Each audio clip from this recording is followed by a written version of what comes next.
آپ بھی ووٹ کریں گے؟ ووٹ کریں گے، اس میں کیا ہے؟ تو آپ کو کون پسند ہے؟ آپ کو اویسی پسند ہے؟ آپ کو اکھلیش پسند ہے؟ آپ کو پرینکا یہ ڈیپینڈ کرے گا کہ کینڈیڈیٹ کا، یہ ڈیپینڈ کرے گا کہ کینڈیڈیٹ کون ہوگا، یہ اس کے اوپر ڈیپینڈ کرے گا کہ میں کس کو ووٹ دیتا ہوں. کس پولیٹیکل پارٹی سے آتا ہے یہ بھی آف کورس اس کا بھی کچھ نہ کچھ کنسیڈریشن ہوتا ہی ہے، ہر ایک کو ہوتا ہے، آپ کا بھی ہوگا، میرا بھی ہوگا، اس میں کیا بات ہے. آپ اویسی صاحب کے بارے میں مجھ سے مت پوچھیے، اس لیے کہ آپ مجھ سے اگر اکھلیش صاحب کے بارے میں پوچھیں گے ان کے بارے میں بھی میرا جواب یہی ہوگا. ہاں اگر یوگی صاحب کے بارے میں پوچھیں گے تو میرا جواب ڈیفرنٹ ہوگا. میں یوگی صاحب کو اتر پردیش کا سب سے ناکام اور سب سے گھٹیا چیف منسٹر مانتا ہوں. آپ مجھ سے پوچھ لیجیے، کچھ وجہ دے دیجئے کیوں؟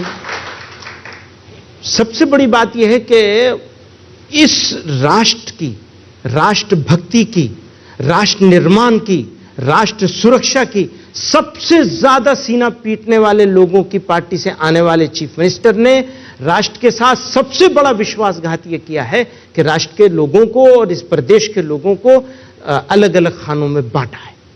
اس سے بڑا جرم کچھ نہیں ہو سکتا ملک کے ساتھ دشمنی کے لیے، اس سے بڑا جرم کچھ نہیں ہو سکتا. سرکار دعویٰ کر رہی ہے، بہت سارے لوگ یہ مانتے بھی ہیں سوسائٹی میں، کہ لا لیسنس پہلے کے مقابلے ختم ہوئی ہے، کم ہوئی ہے. آپ کو لگتا ہے کہ لا اینڈ آرڈر پہلے کے مقابلے بہتر ہے؟ مجھے تو لگتا ہے کہ پہلے کبھی سوچا بھی نہیں ہوگا بھارت والوں نے کہ اتنی لا لیسنس ہو سکتی ہے.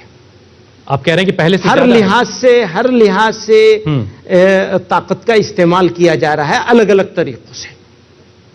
آپ دیکھ لیجئے، یہ جو میں پولیٹیکل آدمی نہیں ہوں، پولیٹیکل مثال نہیں دینا چاہتا ہوں، لیکن کیونکہ خالص مسلمانوں کے اوپر آپ معاملہ فٹ کر دیں گے اس لیے پولیٹیکل مثال دے رہا ہوں. جو ابھی پنچایتوں کے چناؤ ہوا ہے، ایسی لا لیسنس اور غنڈہ گردی تو کبھی ہوئی نہیں ہوگی جیسی اس مرتبہ ہوئی ہے اتر پردیش میں. اور جرمانہ اور فائن وصولنے کا صرف ایک معاملہ مجھے اس معاملے میں ملا، جبکہ اینٹی سی اے والے میں بہت سارے اس طرح کی چیزیں ہوئی. تو اس کے خلاف بھی آپ نے کوئی آواز اٹھائی؟ آپ گئے یوگی صاحب سے ملاقات کرنے کے لیے حکومت تک؟ وہ اس قابل کہاں سمجھتے ہیں کہ وہ کسی ایسے کے ساتھ بیٹھ جائیں گے، مل لیں گے؟ سوال ہی نہیں پیدا ہوتا. تو کون جائے گا؟ کون جیتا ہے تیری زلف کے سر ہونے تک، خاک ہو جائیں گے ہم تجھ کو خبر ہونے تک. لیکن دعویٰ تو یہ کیا جا رہا مدنی صاحب کی جتنی بھی سرکاری یوجنائیں ہیں اس کا فائدہ سوسائٹی کے سبھی طبقوں تک پہنچ رہا ہے. وہ چاہے سرکاری گھروں کا معاملہ ہو، اجولا یوجنا ہو، فری راشن دینا ہو، ویکسینیشن کا معاملہ ہو، یہ ساری چیزیں سب تک پہنچ رہی ہیں. وہ دعوے تو بہت سارے کر رہے ہیں وہ، اور دعووں میں جھوٹ زیادہ ہے، سچائی تو شاید ہوگی ہی نہیں. تو اس دعوے کے اوپر میں کیا تبصرہ کروں گا؟ میں دعوے کے اوپر تبصرہ نہیں کروں گا. لیکن ایک بات صاف ہے، آپ کے پلیٹ فارم سے بہت صاف دو ٹوک کہنا چاہتا ہوں. نمبر ایک، کوئی کتنا بھی ڈرائے، ڈرانے کی کوشش کرو، کیسے بھی حالات بنے، ملک کا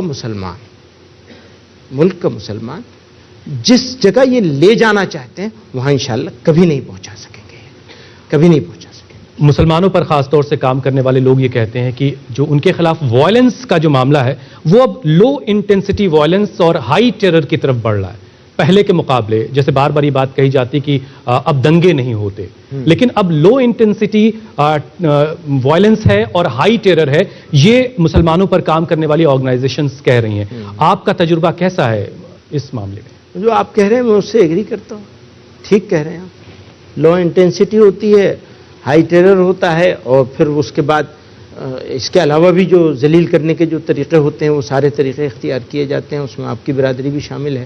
تو وہ سارا ہو رہا ہے، وہ آپ کو نہیں کہہ رہا. دیکھیے ہماری برادری بار بار آپ جو میڈیا کی طرف آ رہے ہیں وہ تو بڑا آسان سا کام ہے. نہیں آسان نہیں ہے، سب سے مشکل کام ہے. ہم اپنی ذمہ داری جو یہاں پر بیٹھ کھڑے ہو کر کے میری ذمہ داری ہے کہ مسلمانوں کی طرف سے آنے والے سوال آپ سے پوچھے جائیں، اور آپ جس کیپیسٹی میں مسلمانوں کے لیے کام کر رہے ہیں آپ کی ذمہ داریوں کا جواب لیا جائے کہ آپ کی جو اکاؤنٹیبلٹی ہے اس پر آپ نے کیا کیا ہے. آف کورس اب جو مسلمانوں کے خلاف مسلمانوں کے خلاف جو نفرت کا معاملہ ہے وہ ہندو بھائی بہنوں کے ذہنوں میں اگر نفرت بھری جا رہی ہے تو اس کو ختم کرنے کی ذمہ داری آپ کی ہے. آپ دیکھیں گے کشمیر کا ایشو کھڑا ہوا، اکیلی مسلم آرگنائزیشن تھی اس ملک میں.